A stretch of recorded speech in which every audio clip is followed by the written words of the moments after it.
Welcome to Heart of the Matter, the programme which is committed to telling you the truth about who must do what and why if the Palestine problem, the cancer at the heart of international affairs, is to be cured before it consumes us all. This programme's mission is to set a new agenda for informed and honest debate. This means that I'll be addressing questions which the mainstream media and almost all politicians are too frightened to ask. My guests for this series of conversations are men and women of all faiths and none. They are voices which powerful vested interests would prefer citizens not to hear. Last week in the first programme of this series, viewers were invited to get to know me and how it was that I became aware of the difference between the lies and the truth of history as it relates to the making and sustaining of conflict in and over Palestine. My first guest is an Israeli who now lives in reluctant exile here in the UK. He is Professor Ilan Pappe. He is Israel's leading new or revisionist historian. The terms new and revisionist really mean honest. Like all Israelis, he was brought up, conditioned to believe Zionism's version of the history of the making and sustaining of the Arab-Israeli conflict. It wasn't until he went to England to continue his academic studies that he had access to documentation which enabled him to understand that Zionism's version is a propaganda lie. For his books, his latest is The Ethnic Cleansing of Palestine, and his public speaking, Ilan is respected and admired by many people around the world, with the exception, of course, of supporters of Israel right or wrong, and Zionists in particular. Ilan, Zionism has named and listed more than 7,000 Israeli Jews it regards as mortal enemies. The list is available on a Zionist website and it's called the SHIT list. SHIT standing for self-hating Israeli traitor. Now you have the distinction, and I suspect the honor, of being at the very top of this list. You are Zionism's Jewish enemy number one. I'd like to start by asking you to explain to me the Zionist mindset that perceives you as a traitor. From Zionism's perspective, what is it exactly that you have betrayed? I think, Alan, that the main betrayal, as far as the Zionist movement is concerned, is that I could have been a prodigy of the movement. I could have been a very effective spokesperson for that movement, being a leading academic, someone who graduated from Oxford, someone who was born in the country, and really represents everything which the country, or the state rather, is proud of.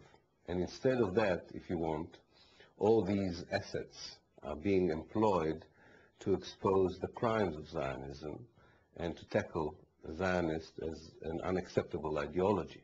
You mean you could have become magnificent for them in the selling of their propaganda lies? Absolutely, as some of the leading academics are doing, willing to serve as ambassadors and ambassadress for the Zionist cause.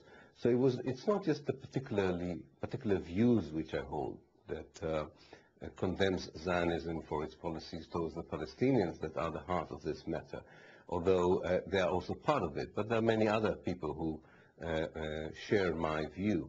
But I think it is this particular position which I occupy as part of my career and the way my life had progressed that makes it very difficult for them to digest. We'll come to some of the truth of history a little later. I want to look at self-hating. Is a label Zionism pins on its Jewish opponents because it can't accuse them, as it accuses Gentiles, of being anti-Semitic for the blackmail purpose of closing down debate. But what's the logic, twisted though it might be, behind this Zionist concept of the self-hating Jew, which incidentally is a concept described by the Jewish writer Will Self as hideous and reductive? What's the logic? The logic is actually an attempt to create a genealogy of self-hating Jews that goes back to the biblical times. It's almost a religious journey as much as it is an ethnic one. If you read very carefully the most scholarly, allegedly most scholarly works that were written about people like myself, they always begin by drawing a genealogical tree of self-hating Jews. But what does it actually mean? I'll come to that.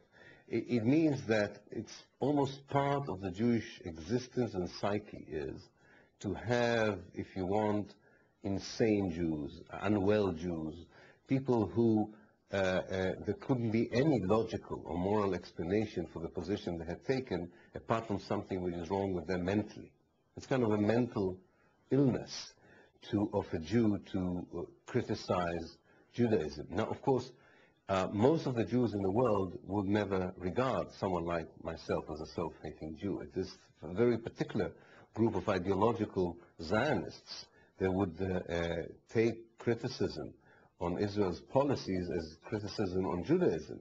One should not, and I'm sure we'll talk about it a bit later, one should not at all forget the distinction between the two. But this is the idea that it's very much the other side of the anti-Semitic accusation. If you deal with Zionism, you deal with Judaism. And if you deal with Judaism and you don't endorse it, you're an anti-Semite. Well, let's come straight to that point. In the first program of this series, I explained the difference between Judaism and Zionism. And I said knowledge of this difference is the key to understanding. Not the second key, not the first key, the key. How would you characterize the difference between Judaism and Zionism and its significance?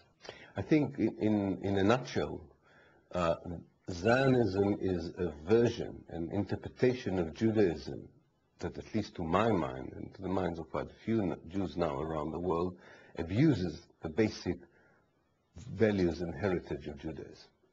It's an attempt to take a religion, a culture, a civilization, in a way, and condense it into an ethnic identity in a colonialist context. All right, could we be even more specific and say that Judaism is the religion of Jews, not all Jews, because not all Jews are religious, and like Islam, like Christianity, it has at its core a set of moral values and ethical principles. Absolutely. Whereas Zionism is a sectarian colonial enterprise which founded a state on terrorism and ethnic cleansing, which we'll talk about in due course, and makes a complete mockery of the principles of Judaism. Yes, I don't know about mockery, but definitely it stands for ethnic values of supremacy, of exclusivity, which are not part of the international, of the more humanist Jewish heritage. It's actually more than mockery.